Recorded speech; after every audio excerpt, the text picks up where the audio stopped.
rapport annuel 2023 du comité indépendant de suivi et évaluation des ANR remis au gouvernement, le Premier ministre Choguel Kokala Maïga affirme que ce rapport constitue une feuille de route pour le gouvernement à suivre. Les déchets plastiques constituent une menace pour notre environnement. Dans le cadre des activités de la quinzaine de l'environnement, vous le verrez, l'association malienne pour la promotion de la citoyenneté et de la protection de l'environnement tente de nous sensibiliser sur la durée de vie des plastiques. Mercredi 12 juin. Madame, Monsieur, bonjour et soyez les bienvenus dans ce 13h sur les 55 actions prioritaires du rapport annuel 2023 du comité indépendant de suivi et évaluation des assises nationales de la refondation. 20 ont été réalisées et 33 sont en cours d'exécution. Le dit rapport a été remis lundi au gouvernement. Pour le Premier ministre Choguel Kokala Maïga, ce rapport constitue une feuille de route pour l'équipe gouvernementale. Mamari Kone, Aliou Touré, reportage. 2 semaines après la remise de son rapport annuel 2023 au président de la transition, le comité indépendant de suivi et évaluation des recommandations des assises nationales de la refondation rencontre les membres du gouvernement à la primature. C'est un exercice d'imprégnation sur l'état de mise en œuvre des recommandations des ANR. En ce qui concerne les 55 recommandations prioritaires, 20 ont été entièrement exécutées. Il y a 33 recommandations qui sont en cours d'exécution. Et donc ce qui fait un total, si vous voulez, comme les économistes disent, la tendance c'est qu'il y a aujourd'hui 53. Il n'y a que 2 recommandations qui n'ont pas commencé, c'est-à-dire la recommandation qui concerne la mise en place d'un juge de la liberté et la recommandation qui concerne la mise en place d'un comité et de suivi et évaluation. Le taux de réalisation des actions prioritaires complémentaires est de 118,43%, soit 120 actions sur 153 prévues. Au titre des actions fortes, le président de la transition a facilité l'opérationnalisation des 3 centres ultramodernes de dialyse, la réalisation d'infrastructures d'eau ainsi que la création de l'école de guerre du Mali. Quant aux difficultés rencontrées, elles concernent entre autres l'insuffisance dans le processus d'interaction des comités techniques de coordination et l'insuffisance de la prise en compte des recommandations dans le programme d'action gouvernementale. Tous les plans d'action sectoriels, des stratégies, des programmes et autres projets vont être versés auprès du CCRANR pour justement leur appliquer le mécanisme de suivi et évaluation.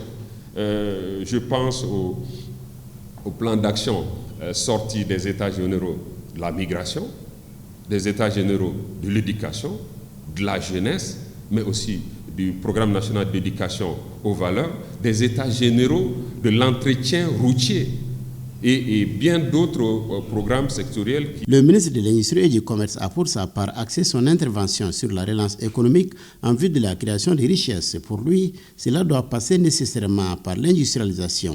À en croire le Premier ministre chef du gouvernement, notre pays est aujourd'hui dans une nouvelle posture.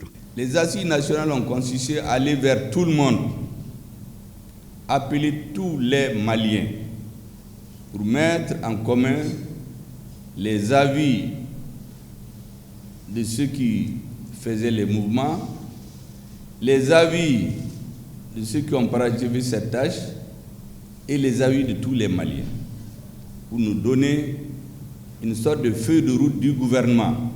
Travail suivant la volonté de la majeure partie de la population, ce que nous avons appelé les résolutions des assises. Vous aurez remarqué maintenant, depuis les assises, les membres du gouvernement, le chef de l'État, beaucoup se réfèrent toujours aux assises. Les assises ont demandé telle chose, donc nous la faisons. Les résolutions des assises sont devenues une sorte de feuille de route pour l'équipe dirigeante. Le Premier ministre a salué les experts pour la qualité du rapport, un rapport dont la rédaction s'inscrit dans le cadre du suivi des recommandations des ANR. Les préoccupations des Maliens ont été énumérées.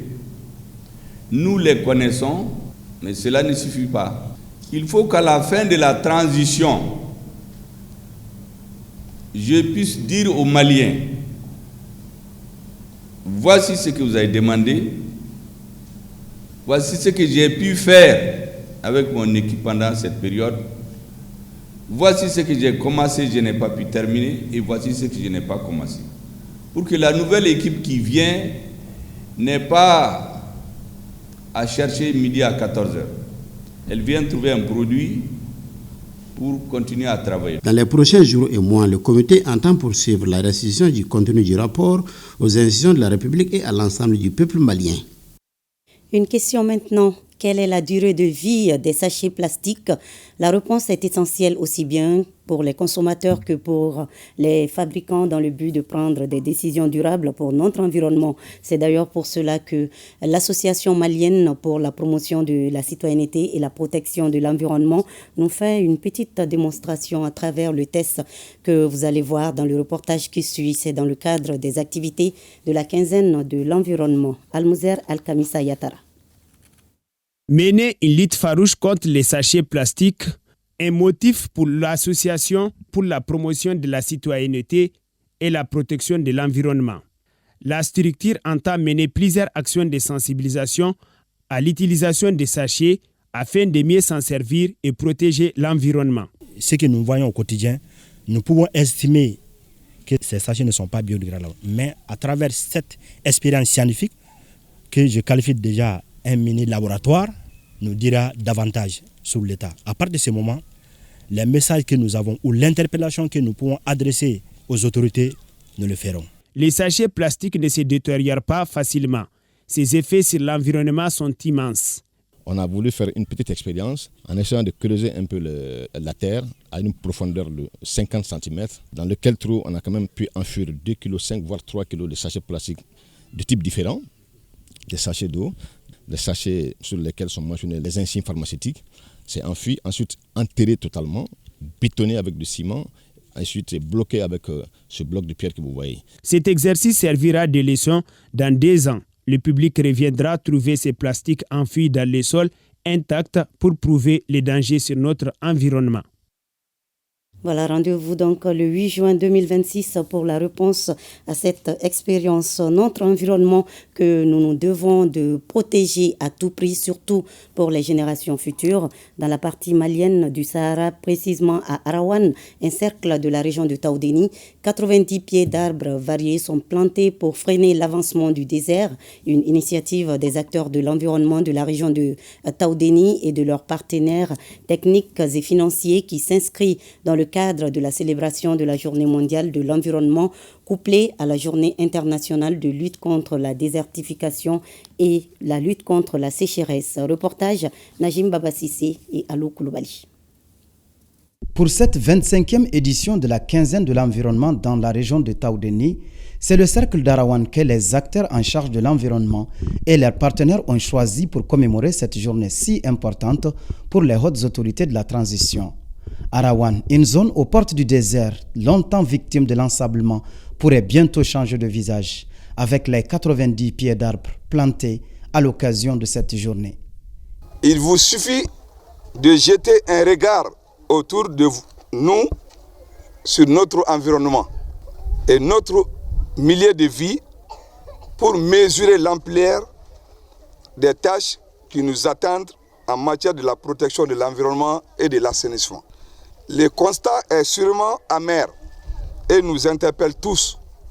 Mais cet amer constat doit surtout nous inciter à une prise de conscience collective et un changement de comportement en vue de trouver les solutions les plus adaptées. Il y a eu plusieurs activités qui ont été faites avec les partenaires, à savoir, c'est-à-dire la distribution de plusieurs kits et matériels au bénéfice des villageois ainsi que des arbres qui ont été plantés dans certains établissements de l'État. Le 5 juin, journée dédiée à l'environnement. Le thème retenu est la restauration des terres, la désertification et la résistance à la sécheresse.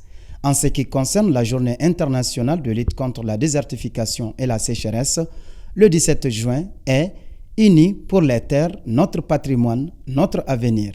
Chacun des acteurs est mobilisé pour un changement de comportement positif. Il n'y a qu'à encore nous aider, il n'y a qu'à ajouter ce qu'ils ont fait. Ils ont mené les arbres à la mairie, les santé, l'école. Vraiment, on est trop contents de ce qu'ils ont fait. Vraiment, on les remercie beaucoup. Cette journée sera mise à profit pour diffuser des messages radiophoniques afin de promouvoir des bons comportements au profit de l'environnement. Un environnement sain contribue à l'équilibre de la santé et c'est pour protéger les consommateurs du lait contre certaines pathologies que les acteurs de la chaîne de valeur lait suivent une formation sur les mesures de la biosécurité. Il s'agit de renforcer la résilience des agro-éleveurs pour qu'ils puissent éviter la dissémination d'agents pathogènes dans les fermes et les unités de transformation du lait. Cette formation de 5 jours est organisée par le CNSA, Centre national d'appui à la sécurité animale, et le projet de développement durable des exploitations pastorales au Sahel. Reportage au RTM Ségou, Amidou Diallo.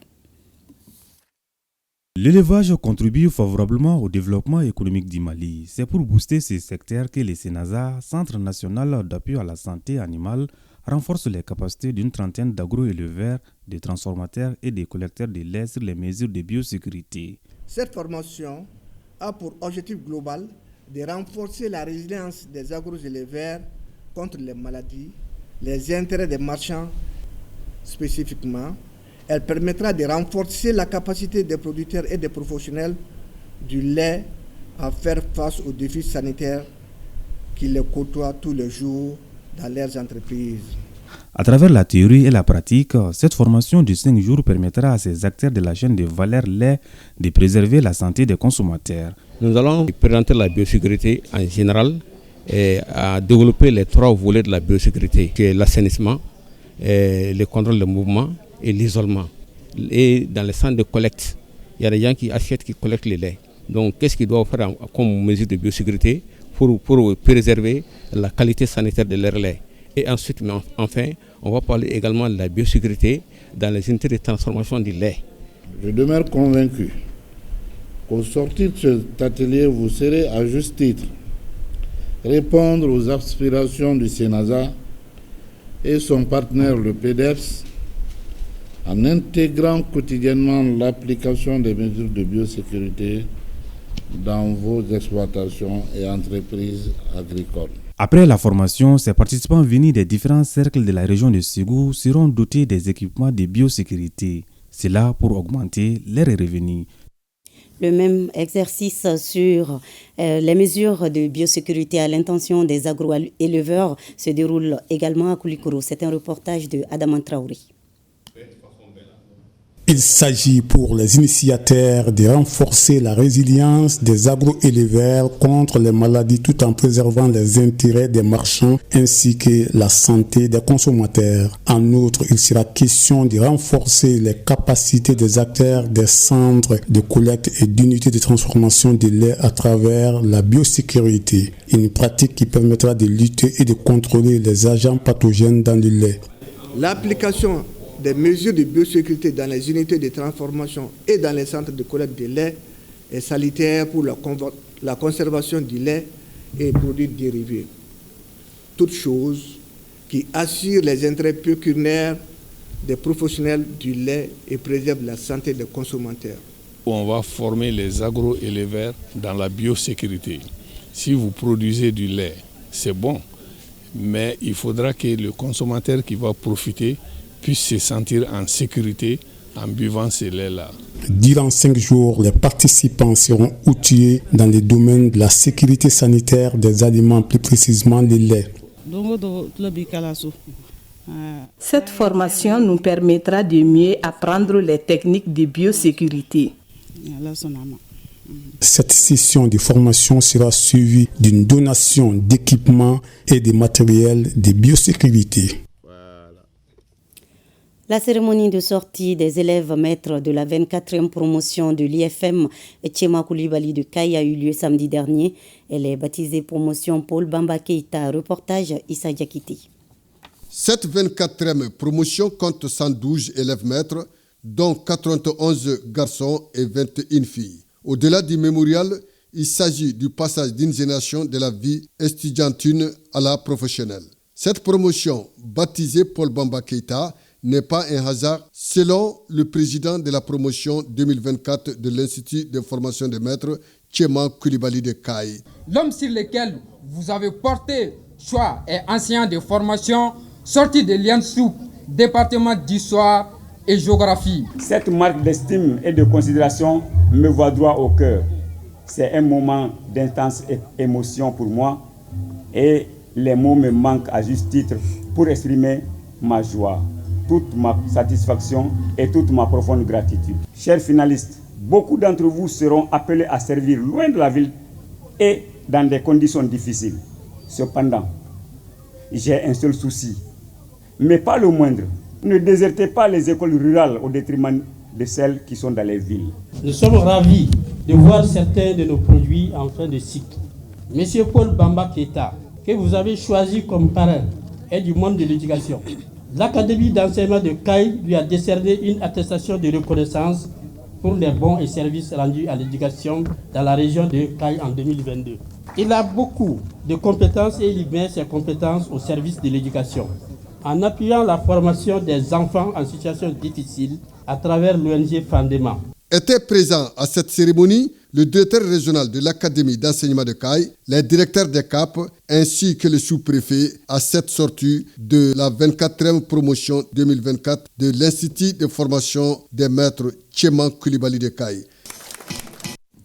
La population de Sikasso a célébré les 3 ans de la transition dirigée par le colonel Assimi Goïta.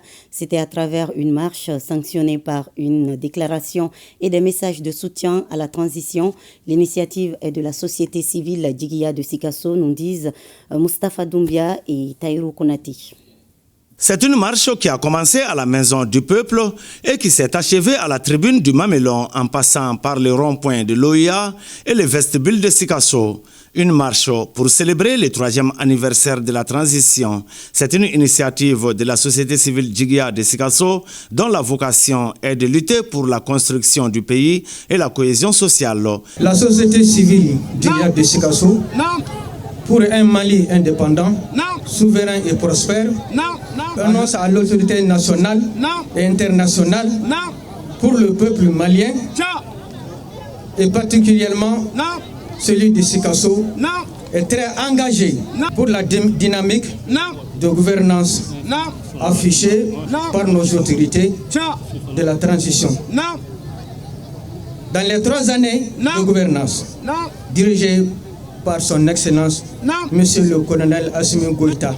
Nous, la société civile, à Sikasso, avec la notabilité, les chefs de quartier, la chefferie traditionnelle à sa tête, affichent leur soutien indéniable, infaillible à Monsieur le Président Assimi Goïta et à son gouvernement pour le respect de la souveraineté du Mali,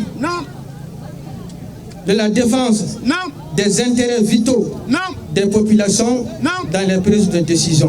À la fin de la marche, plusieurs intervenants, dont le porte-parole des chefs de quartier, le président des jeunes descendants de Roi Tcheba et Babemba et la représentante de la CAFO, ont salué le bilan des 3 ans de la transition et ont réaffirmé leur soutien aux autorités.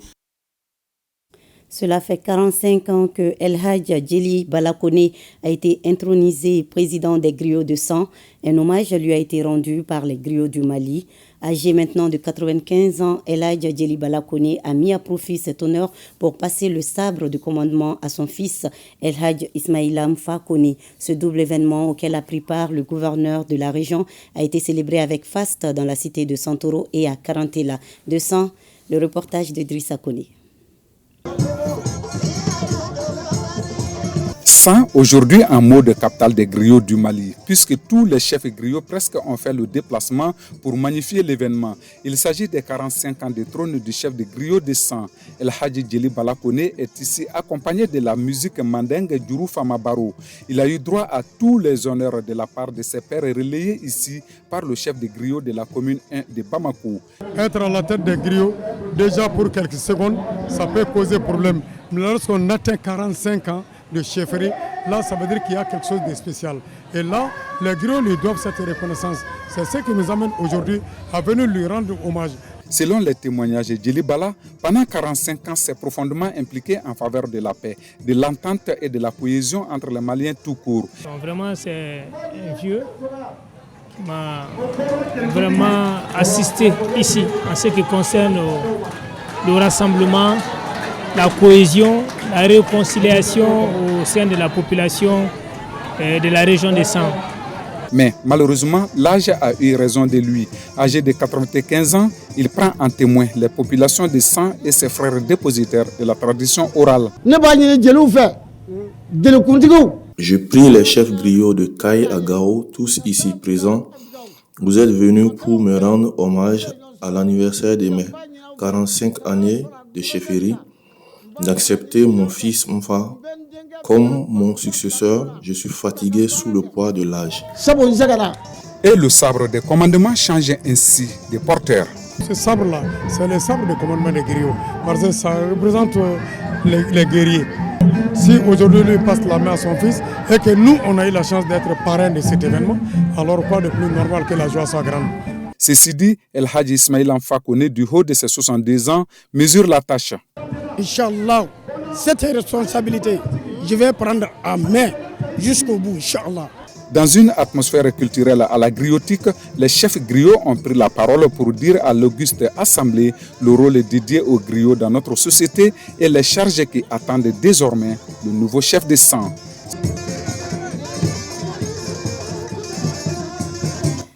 Voilà, le centre de santé communautaire de Faladje Sokoro ici à Bamako est rénové par l'usine SAPEC spécialisée dans la fabrication et la commercialisation de peinture en tandem avec certains partenaires. Une action hautement appréciée par le personnel soignant du CSCOM de Faladje Sokoro. Reportage signé Bokari Koulibaly et Mbarakou Maïga. Une nouvelle vie insufflée au CSCOM de Faladje Sokoro grâce à l'usine SAPEC et ses partenaires. Le centre, totalement repeint, des couches de peinture qui non seulement embellissent les locaux de l'Assakofa, mais offrent également un cadre plus hygiénique au personnel. Qui parle de santé parle d'hygiène. Le fait de refaire cette peinture, ça donne de l'éclat et encore ça embellit le bâtiment et ça rend encore le centre propre. Donc, on ne peut que saluer et remercier l'usine SAPEC et ses partenaires pour cette initiative. Cette restauration du centre de santé communautaire de Faladje Sokoro entre dans le cadre des actions sociales de l'usine SAPEC. Elle a été rendue possible grâce au concours de la Quincaillerie Firdaus et l'Association pour le progrès des peintres du Mali. Ça fait quand même 19 ans que SAPEC est au Mali. 19 ans que nous exerçons dans le domaine de la peinture. Et nous pensons qu'il est tout à fait normal de participer à la vie sociale du Mali. Donc c'est dans cette optique-là que nous avons décidé avec nos partenaires, l'association des peintres du Mali et certaines quincailleries partenaires de la commune de Faladje de repeindre, donc de rafraîchir les murs de la Sakofa. La rénovation du CSCOM de Faladje Sokoro n'est pas le seul acte de bienfaisance de l'usine SAPEC et ses partenaires. Pour rappel, c'est cette même collaboration qui a procédé à la réhabilitation d'une quinzaine de monuments de la capitale en 2023. Et c'est la fin de cette édition. Merci à vous de l'avoir suivi. À 20h, vous avez rendez-vous avec Mariam Kone. Bel après-midi et à demain 13h, Inch'Allah.